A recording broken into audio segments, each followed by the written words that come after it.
Danandana zara damje do la malaba la ye juzo zon lo zon yon den jam zo nga la wan den zhe don jen re be ge le zo chen ji zo va la ma ji je gu zon do je zin lan da da da ge ju lan bu de da ge den ba dan sim je je don ja jin bon re pra zin je la do zo. Okay, many Tashitele Dharma friends everywhere.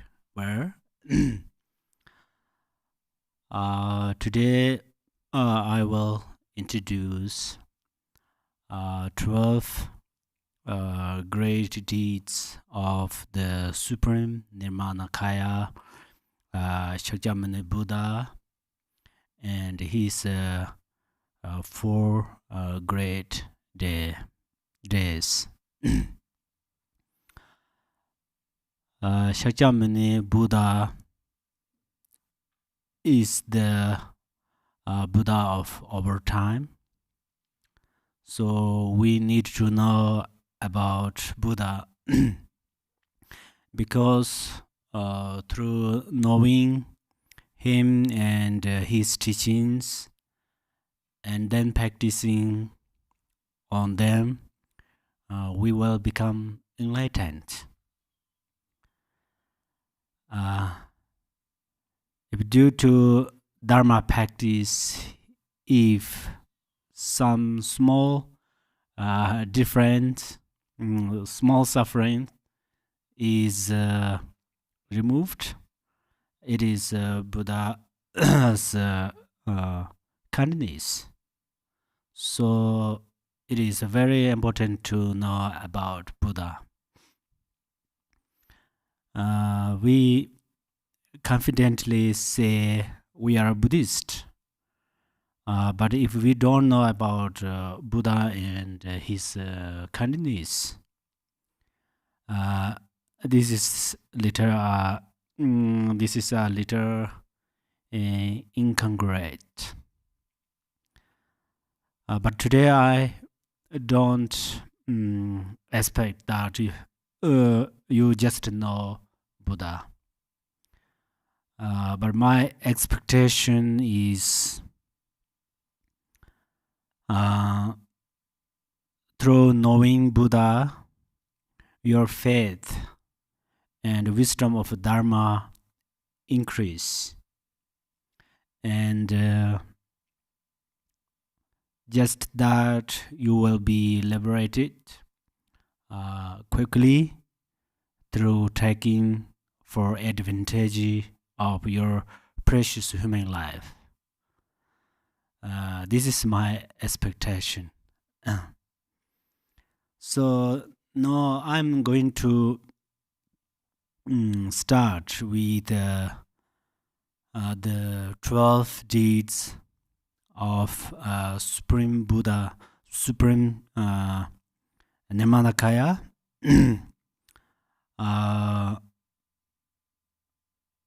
Echoed to the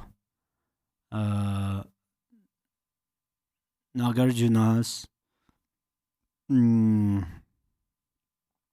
composition.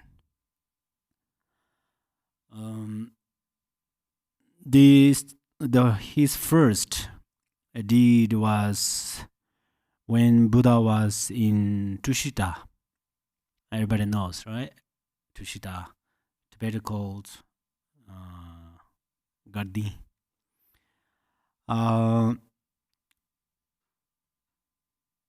Tushita, which is called joyous land, probably. At that time, he wasn't Buddha, but I used the name of Buddha because then you make sense. But he was called Devaputra. In English, it is the holy white tap. Holy white tap. When it became time to come to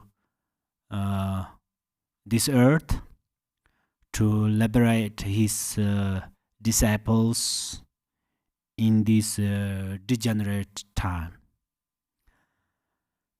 he came as a white elephant with 6 tusks.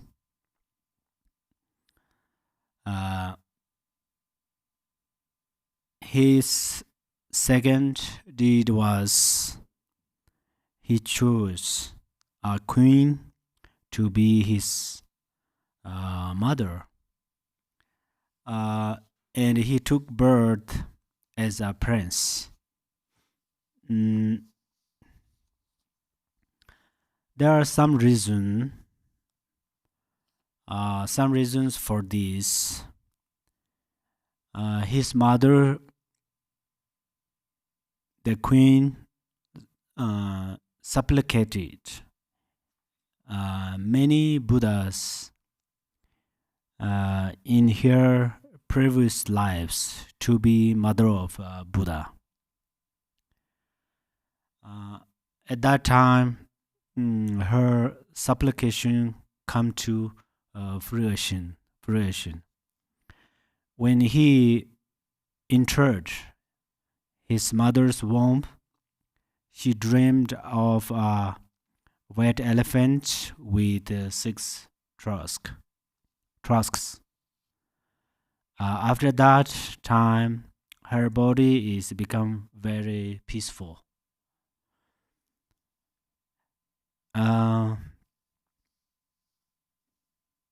His third deed was that when the Buddha was born, he immediately took 7 steps. A lotus sprouted at each step, and many fortunate signs appeared. He chose to take birth as a prince because if he had chosen a lower birth, people would not have listened to his teaching. Then his teaching would not have been of benefit. And also due to his supplication in previous lives, his teachings are especially suitable in degenerate times. So we have to understand this. Actually, there are many Buddhas who have taught, but only the teachings of Shakyamuni Buddha are appropriate for degenerate beings. For example, in a restaurant, there are many choice of food. Some are expensive or delicious, but only some of the food agrees with our body. Since eons ago, different Buddhas have taught the Dharma according to the time. We don't have the fortune to practice their teachings since they were so far in the past. Perhaps we were, but we did not listen or did not practice. Also, some Buddha's teachings have not yet arisen. So not only Shakyamuni Buddha's teaching is valuable to us. If other Buddha's teachings existed now, maybe we would not practice their teachings because of our degenerate propensities. His Buddha's fourth deeds was that Buddha studied many different subjects and acquired a great deal of knowledge. Some were about physical skills like power competitions and so on. Some were about speech like 64 different languages. Some were about like many philosophical treatises.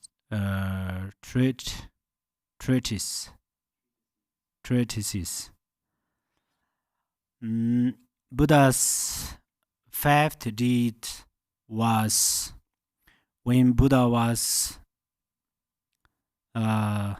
16 years old, as his father, the king, commanded that he get married. So he married a princess Yasodhara, and they had a son Rahula. Rahula. And Buddha's sixth deed was that when Buddha Shakyamuni was 29 years old, he gave up his life in the palace because he had given rise to renunciation. He understood the suffering of birth, old age, sickness, and death. In front of the pure stupa, he cut his hair by himself, and he vowed he would not return to his palace until found the solution to suffering, which means attaining the Buddhahood.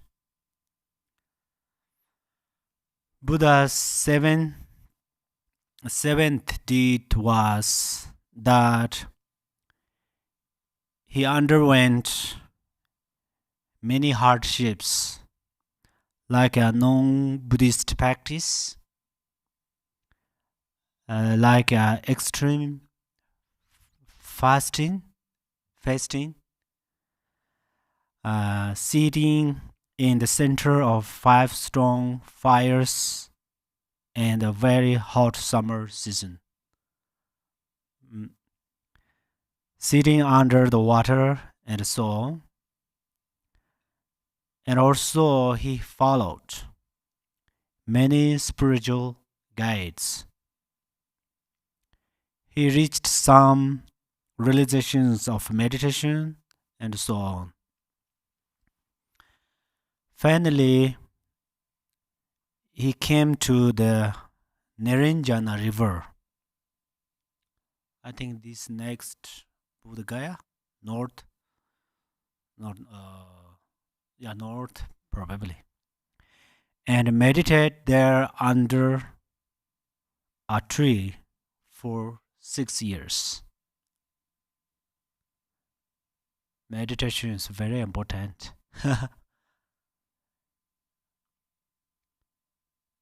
Buddha was prince through way of how to say life. The prince, if he can become enlightened, then he would not go in the remote place.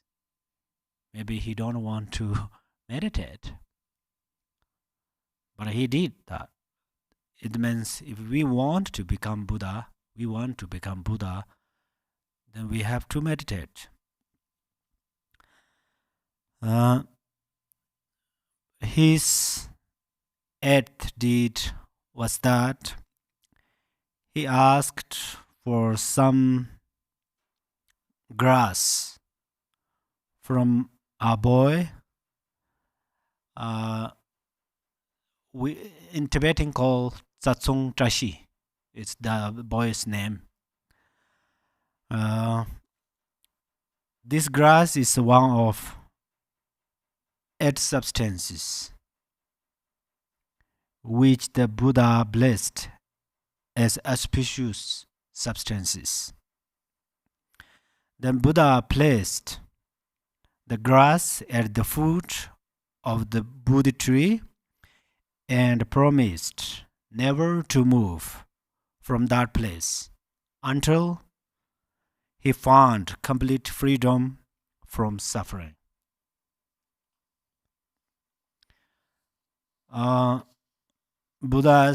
Then he meditated on his set of grass. He maintained the evening. He maintained the 7-point posture that we practice during our meditation. Buddha's 9th deed was that when he was 35 years old, he conquered the 4 maras at dawn. The 4 maras are mara of destructive emotions. These destructive emotions are ignorance, anger, attachment, pride, and jealousy. The mara of aggregates. This is over 5 aggregates: body, feeling, perception, formation, consciousness. Depending on which we give rise to self-grasping, which cause suffering.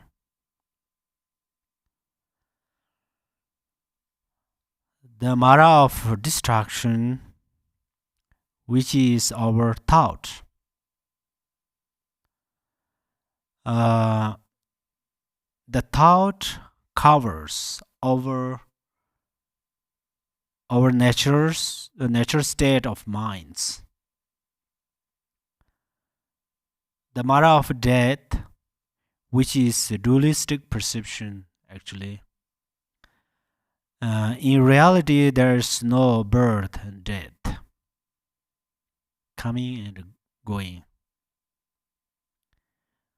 All the phenomena is emptiness, simplicity, clarity, and blissful.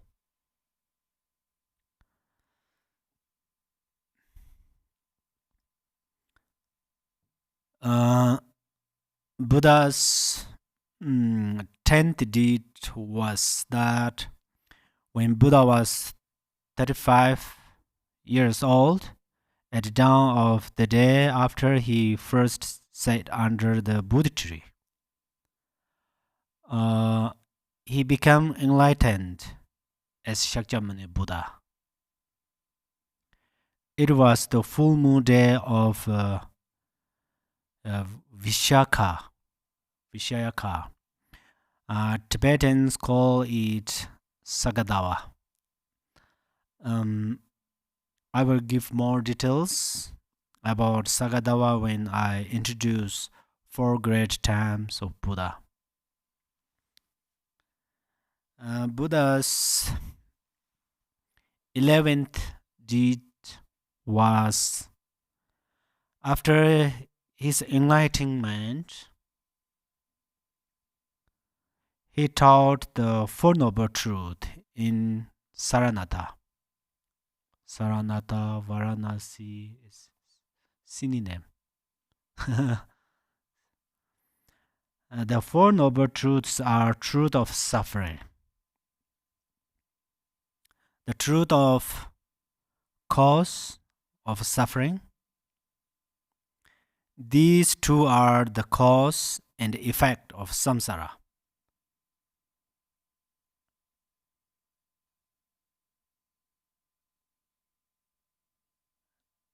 And many of beings, they accumulated cause of suffering, and then it is resolved fruition. That's where we say samsara is ocean of suffering. Then the truth of cessation and the truth of path.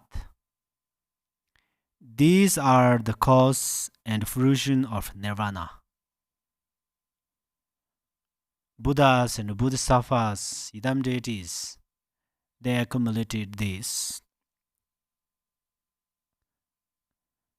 That's why they are always in nirvana. Nirvana. Actually, nirvana is not so far from our mind.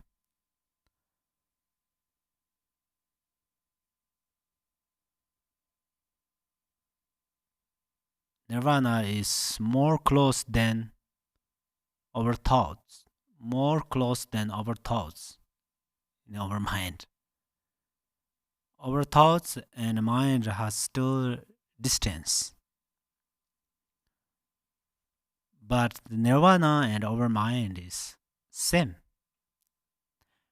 If we understand that, then they are same. If we don't understand, then they are different. So understanding is very important, but understanding how to understanding, this is very important. We should understand through practice, meditate. Otherwise, oh, nirvana, you said there nirvana is our mind. Maybe this is, yeah. If you think like that, it's pretty good, but not excellent. So, actually, Buddha turned the Dharma wheel 3 times. First, he taught the Four Noble Truths in Saranata or Varanasi to his first 5 disciples. And slowly that flourished like a sun rays.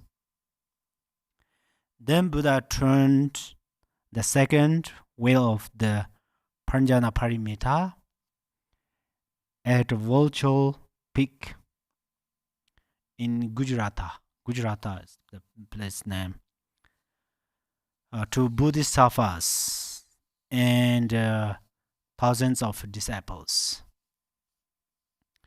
Then Buddha turned the third Dharma wheel that explains about abandoning, clinging to emptiness in Vaishali to his disciples who were gathering in a large assembly. So in total, the Buddha turned the Dharma wheel 3 times. So we have to know that. Perhaps we know, but if other Dharma friends ask, then we have to answer correctly. It has great benefit. Dharma wheel in Sanskrit is Dharma Chakra. Dharma means taming your mind. It has two aspects. The first is the taming your emotional defilement. Is this easy? Not easy, but we can. We can. And second is turning your mind into nirvana. Turning your mind into nirvana. So dharma means that. Chakra has also two aspects. First is learning when the dharma wheel turns through your body, speech, and mind. And second is the realization of the 5 paths of dharma assembly in your mind. So 5 paths, 10 bhumis, we called that. Actually, they are our realizations. When our realization progresses or realization increase, then these paths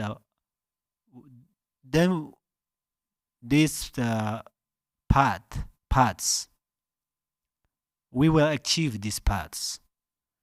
The path of accumulation, and so this is the first path.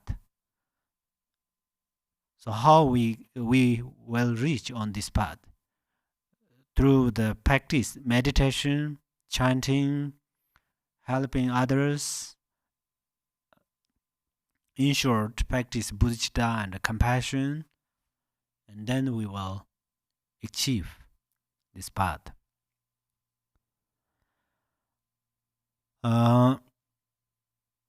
Then Buddha's 12th deed was that when Buddha turned 81 years old, he passed into Mahaparinirvana. Actually, Buddha had the freedom to remain as long as he wanted, because he was a stage beyond birth and death. That means in the natural intrinsic awareness has no birth, no death, no coming, no going. So this is an ultimate level. So Buddha realized ultimate view. Buddha realized completely ultimate view. So that's where whether Buddha shows that the action of past parinirvana, Mahaparinirvana, or not. Everything is in his hand. But this means we all have same as what Buddha has. The only different thing is right now we are in samsara, so still we are follow over emotional defilements. If we conquer emotional defilements, if we purify grasping, egoistic mind, and we purify ignorance and other the emotional defilements, then we are not different from Buddha. So this is very important to know.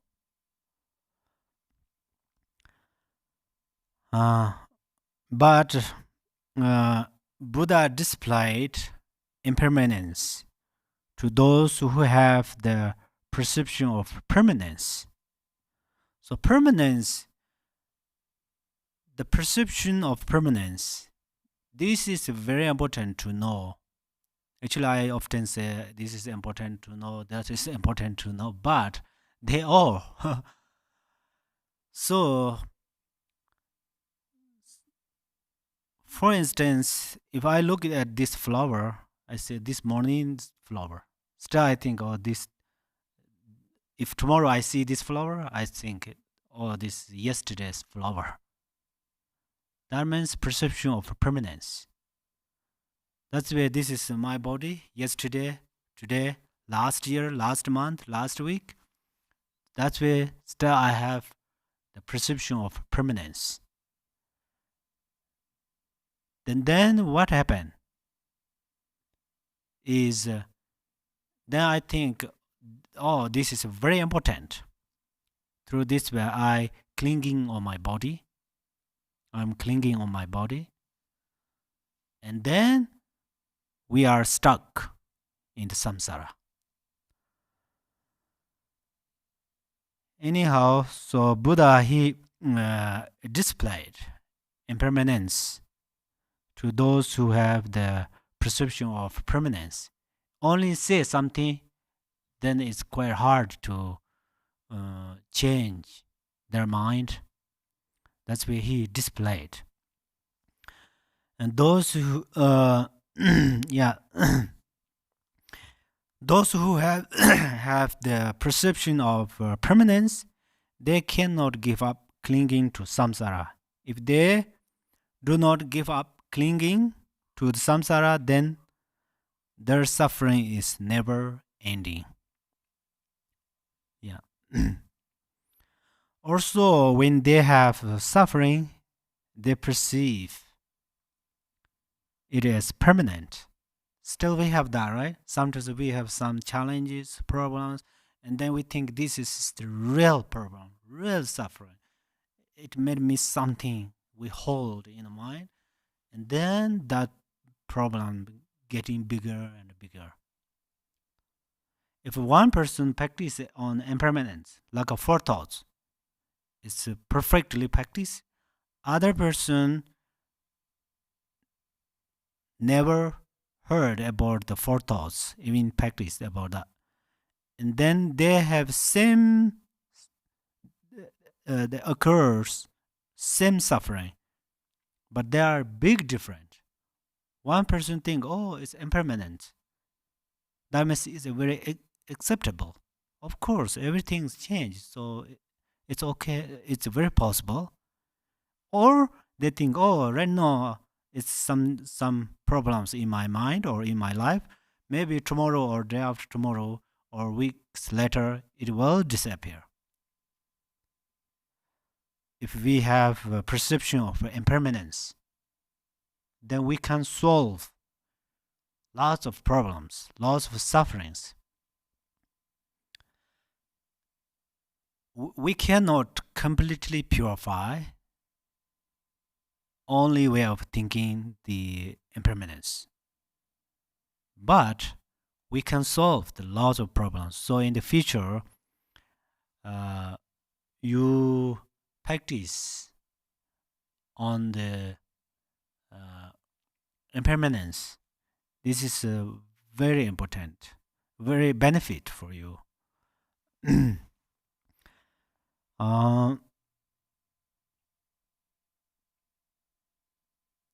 So if you perceive the impermanence is permanent, suffering is like a permanence, then it's become very difficult to liberate from suffering. But experienced practitioners, I mean these higher level of practitioners, they don't have this perception. I mean the permanent perception. In brief, Buddha passed into Mahaparinirvana. This means he completely become Dharmakaya. But his Nirmanakaya and Sambhogakaya conduct activities endlessly for the welfare mother sentient beings. Because since he started to commitment, he promised that until all mother sentient beings completely liberate from the samsara, his activities never ending.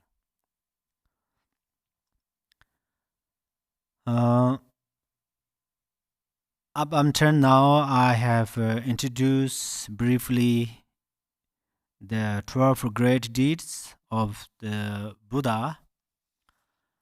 Now I will introduce the 4 great festival days of Buddha. These are very related to the 12 deeds, and also we celebrate them. So if we know the details, then there will be more benefit for us. Actually, Buddha's teaching comprises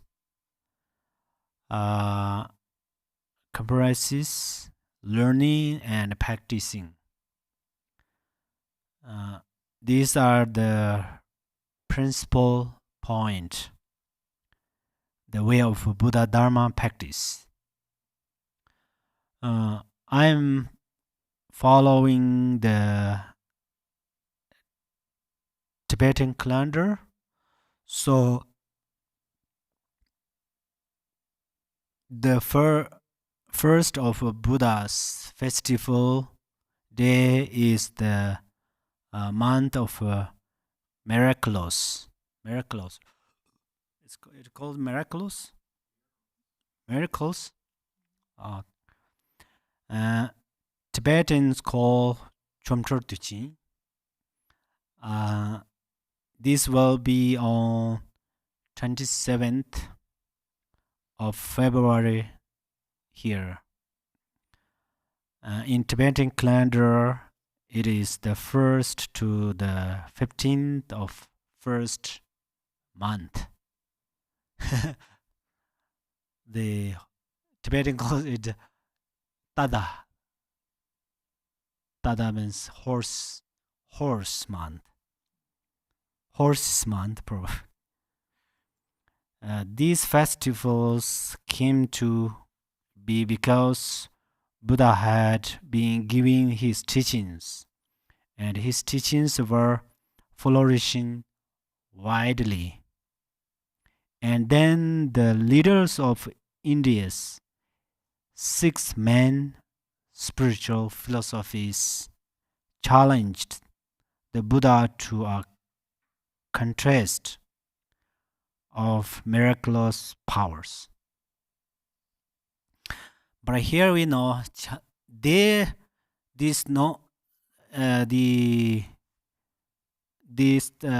leaders of India's 6 main spiritual philosophies, they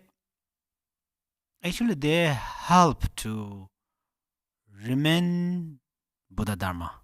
We don't misunderstand. Oh, they are very bad. They challenged Buddha. Don't think like that. That is misunderstand. Because they divide with the Buddha's teaching, and they competition.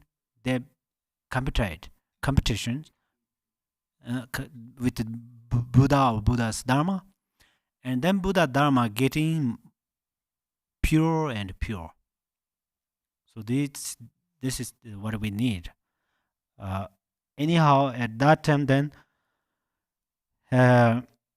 so these leaders of India's 6 main spiritual philosophies went to Buddha's first patron and friend, King Bambisara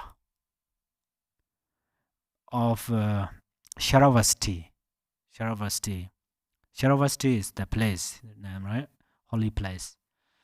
and they requested to the king what is it called, Bambisara, to invite the Buddha. Then the king Bambisara built a new dwelling place for the Buddha, and when it was ready. Actually, these 15 miracles have a little different, but I follow one tips, so right now I introduce about that, and then you don't say, oh, only this, not that. Right now, I introduce this part, and then you read other text. Then it will benefit. So if you say only what I say here, then I think the uh, there are different explanations. So little different, but not big different. But I follow one kind of a tradition. Okay. So uh, the Buddha uh, displayed a different miracle each day for 15 days, and completely defeating his opponents, and inspired many individuals to follow the Dharma. On the first day of miracles, we'll see, Buddha arrived to the contest like the king of swan flying in the air. He meditated on the elements of fire, and fire appeared in the doorway, and it covered the whole building. Then, when Buddha's meditation ended, the fire died down, and then building remained more radiant than before. This is the first miracle. Can you do that? First, I thought that, oh, this is not a special miracle. But then I asked myself, can you do that? No. Then I think, oh, it is super. On the second day of miracle, Buddha manifested abundant fruit trees on the higher mountain tops. There are a lot of explanations, but I just briefly. On the third day of miracle, Buddha manifested a wide water pond made of jewels. On the fourth day of miracle, Buddha manifested that in the water ponds, 4 directions come rivers. From these rivers followed sound of Dharma. On the 5th day of miracle, Buddha manifested golden lights which radiate from his mouth and provided the whole world. On the 6th day of miracle, Buddha made thousands disciples understand each other's mind. This is amazing, right? Each other's mind and understand their own virtues and non-virtues.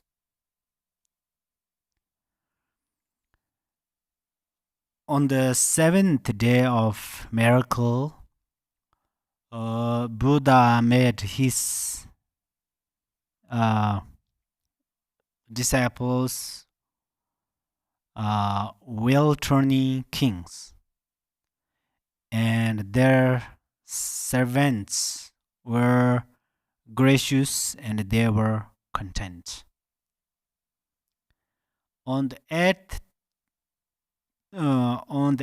day of miracle, the king of the gods invited Buddha to his abode. And at that time, the leaders of Indians' 6 main philosophical schools saw lights radiating from the Buddha's body amazingly.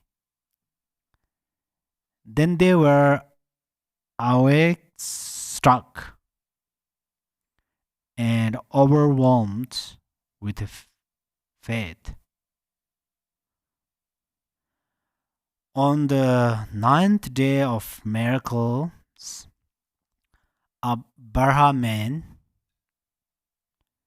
king made an offering to the Buddha. The Buddha manifested lights which filled the space and gave teachings. On the 10th day of miracles, the 4 great kings who guard the 4 directions made offering to the Buddha. Then Buddha manifested flames of light on his body. On the 11th day of miracles, a household,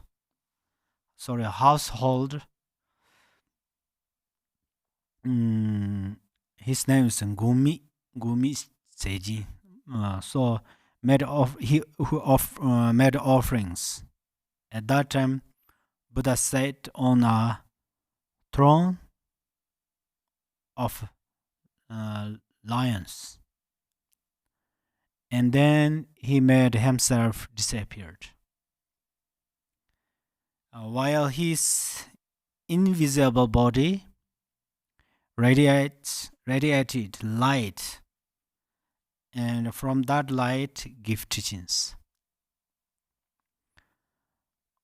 On the 12th day of miracles, a wealthy householder, his name was Chiti, and made offering to the Buddha, and Buddha meditated in the samadhi of bodhicitta, and then golden lights radiated from his body, extending throughout the world. The rays of light cleared the 3 poisons from the minds of everyone, and their compassion increased. On the 13th day of miracles, the sponsor King Shungzi made offerings. At that time, Buddha made 2 lights radiate from his navel, and from the center of these 2 lights radiate 2 more lights, and so on, filling the entire universe. On the 14th day of miracles, the king of Uttaraya offered flowers. Buddha toasted. Buddha toast them in the air. Then they became golden carriages, adorned with jewels. In each of them sat a Buddha, and their bodies radiated light that filled the whole universe. That light made the whole universe visible. Then, on the 15th day of miracles, the king Bambisara offered food, and then Buddha made old Deniware filled with 100 tests. So Buddha manifested wonderful miracles for 15 days. The very next year, they started to celebrate this month, and Buddhists celebrate it every year. This festival day, Buddhists make offerings and do practices. For example, Rinpoches and Khenpos give teachings, monastics do puja, and lay practitioners circumambulate, people release lives, practice generosity. In addition, they all cultivate Dharma as much as possible, making more butter lamps in shapes of flower, trees, and other symbols. So this month, why particularly do that? Because all the virtues will multiple these festival days, multiple their virtues, and at that time, at these days, these festival days, if we cultivate virtues, it is fruition multiples. But if we cultivate non-virtues, it's same. So that's why we be careful. We do more practice, less non-virtues. The second festival day is Vishika, which Tibetan calls Sagadawa. So this will be on May 26th. Tibetan calendar, it is the 15th or the full moon of the fourth month.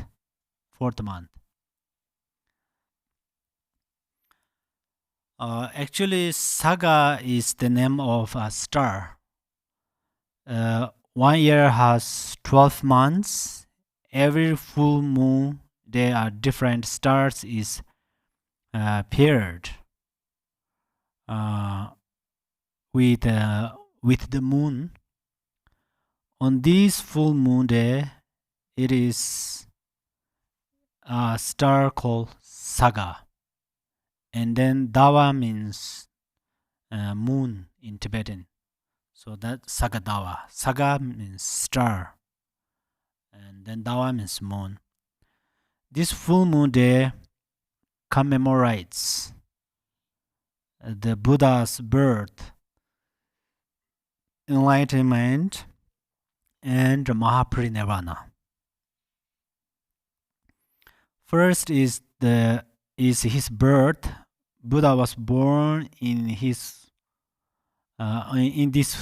full moon day.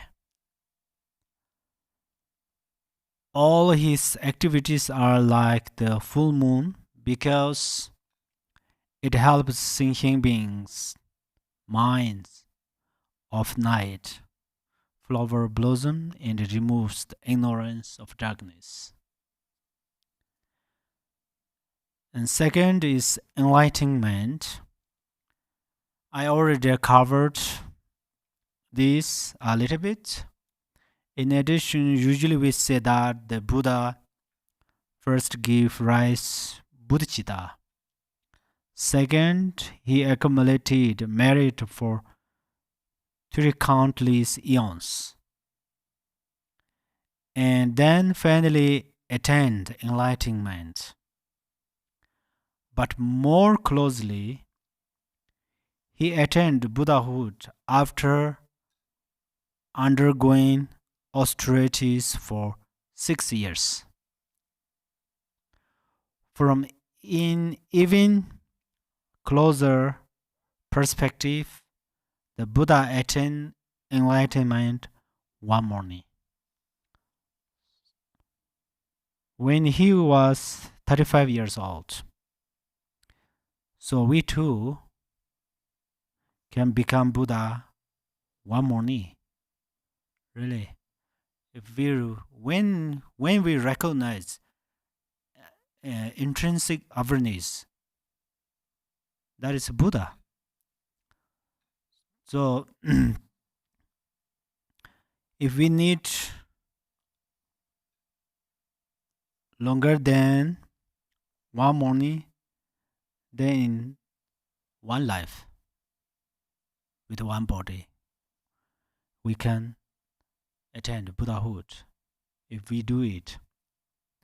Non-virtues has not qualities, not good qualities, but it has a single quality, one quality, which is we can purify. Non-virtues we can purify. That is the quality of non-virtue. No matter, doesn't matter until now we accumulated non-virtues. That's where we are in the samsara. Right now we understand we have precious human life and we have a golden opportunity to practice Dharma, and then we are going to attain Buddhahood in one life. Because we don't need suffering. We don't need suffering. We don't need, of course, we don't need suffering whole life. But we don't need suffering in 1 minute. If we do not need suffering, then right now we are ready to practice.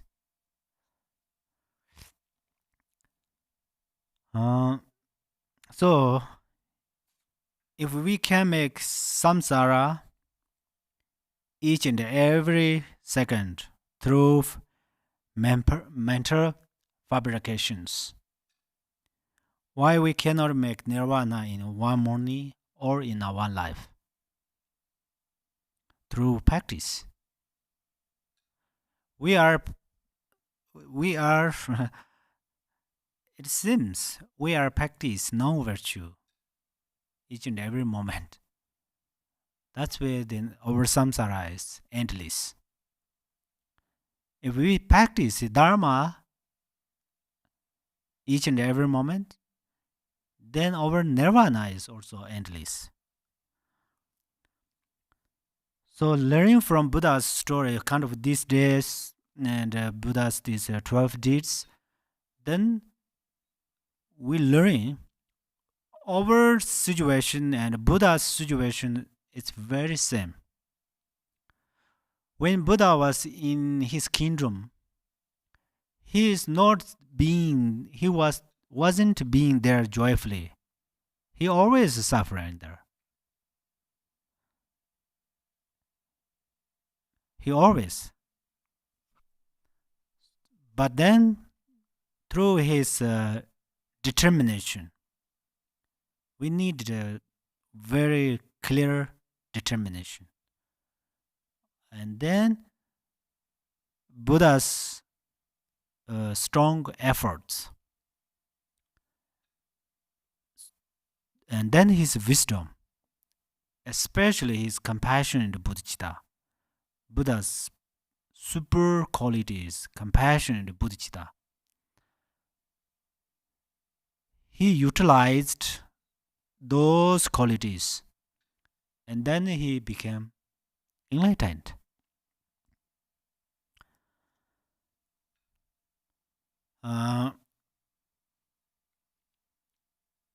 Okay, then when Buddha was 81 years old, he displayed Mahaparinirvana for those who fixate on their perception of permanence. But he remained as a Nirmanakaya in the form of his teachings. Am I true? Buddha's, we can say Buddha still alive because his teachings alive. If Buddha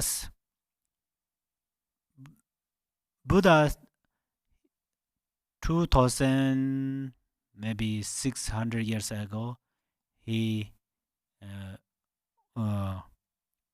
become enlightened or Mahaparinirvana, but his teachings still available. So we practice this, and then we go same path of Buddha. So when Buddha's teaching is still here with us, that means in reality the Buddha never passed away. If Buddha is alive there, he has no extra teachings. He taught all of his teachings. He completely taught. So all of his teachings exist in the Dharma.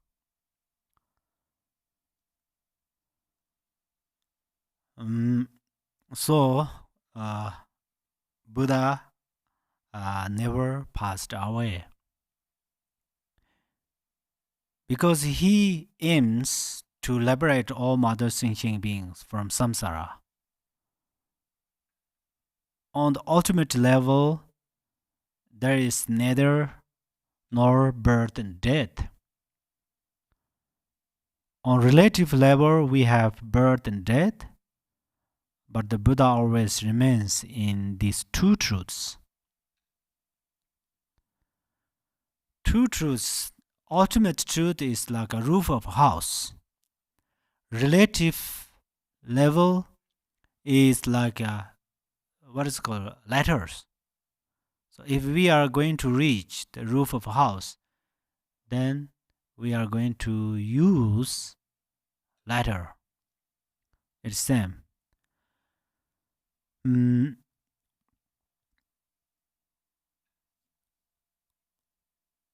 Okay.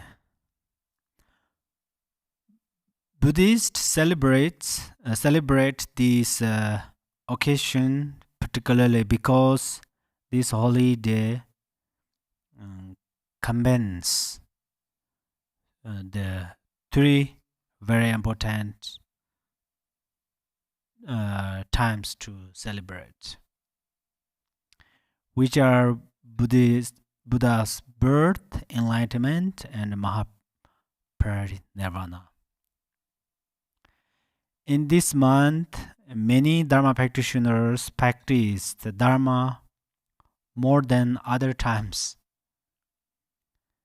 For example, they accumulate thousands of mantras, make offerings, do puja, commit to being vegetarian, teach Dharma, save lives, take vows, and so on.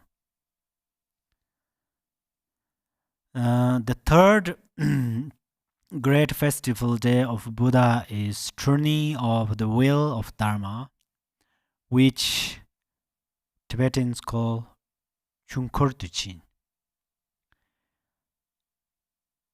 It will occur on the 14th of July.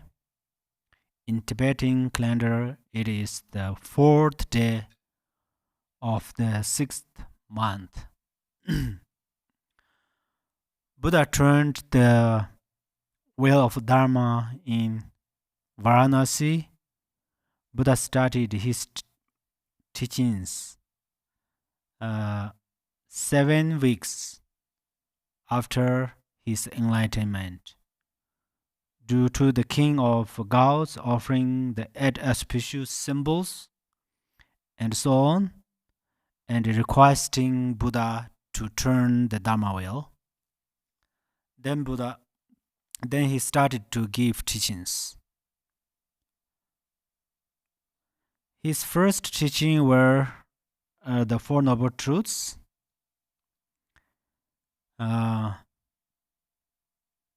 which are the truth or reality of suffering, which is to be understood. The truth or reality of the origin of suffering, which is to be abandoned.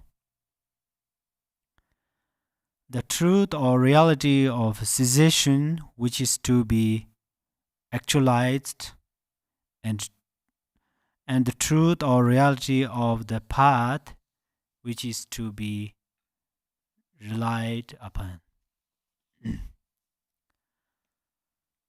Buddha taught the Four Noble Truths 3 times, each for a total of 12.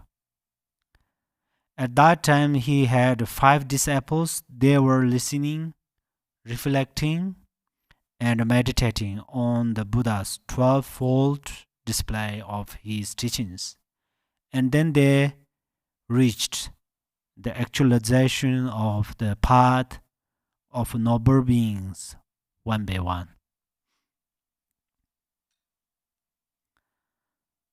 To celebrate the first turning of the wheel, Dharma temples are decorated with flowers, banners, and butter lamps are lit. The monastics practitioners debate Dharma, do pujas, make offerings, hung prayer flags, and other kinds of Dharma activities. And also other Dharma practitioners circumambulate stupas, temples, and holy mountains, and recite mantras and prayers. And also practitioners give generously, take vows, practice life release, and so on. In addition, they accumulate virtues as much as possible during that month. The fourth Buddha festival day is the descent from heaven.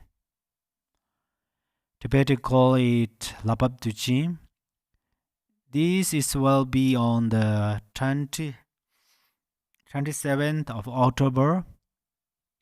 In Tibetan calendar, it is 22nd day of the 9th month.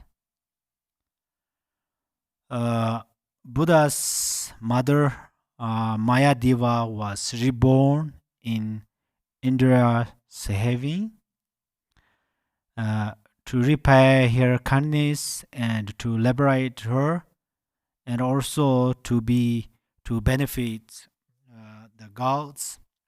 Buddha spent 3 months giving teachings in the realm of the gods, And also Buddha did summer retreat there with Sharuputra and other disciples. During that time, the Dharma kings miss Buddha very much, so they ask Mangalputra. He has miracle powers. So they asked Mangalputra to invites Buddha back to the human realm. So Mangalputra went to the Indra heaven. When Buddha was about to turn to this world, Indra and Brahma manifested 3 stairs of 80,000 steps each. As the Buddha walked down the central one, they accompanied him to his left and right, carrying parasols to honor him.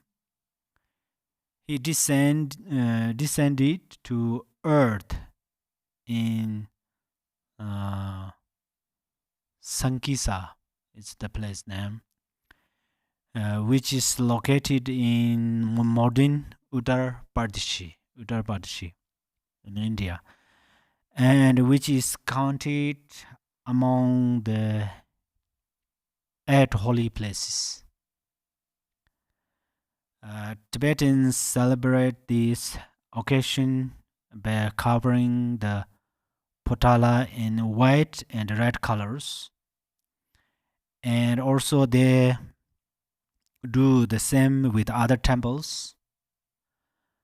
They put new robes on statues. Many people make offering to the lamas and giving generously to beggars. Visit holy places. People helping each other and practicing Dharma as much as possible. In addition, during these 4 great festival times, people merit is multiplied by millions. So people make extraordinary effort to accumulate virtue and scrupulously avoid any non-virtue. Every month also has special days. The 8th is the Medicine Buddha's Day. The 10th is Guru Rinpoche's Day. The 15th is Buddha's Day, and the 25th is Dakini's Day, and the 30th is Amitabha Buddha's Day. So on these days and also great festival days,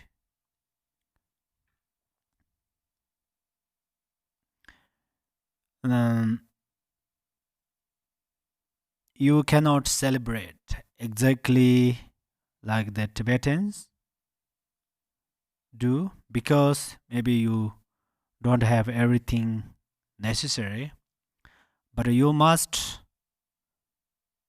cultivate bodhicitta, compassion, good heart, and good action on these days. Especially you make yourself a Buddha, at least on that day. So this is the main thing.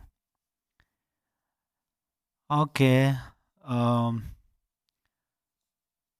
that's all about the 4 great days and the 12 great deeds of the Supreme Nirmanakaya Shakyamuni Buddha. I introduced that it's maybe part of teaching, may not, but anyhow, I introduced this, and then if you pay attention about this, then you understand more about Buddha, and through this way, uh, it will help you to the way of your practice. Uh, right now, I just briefly introduce.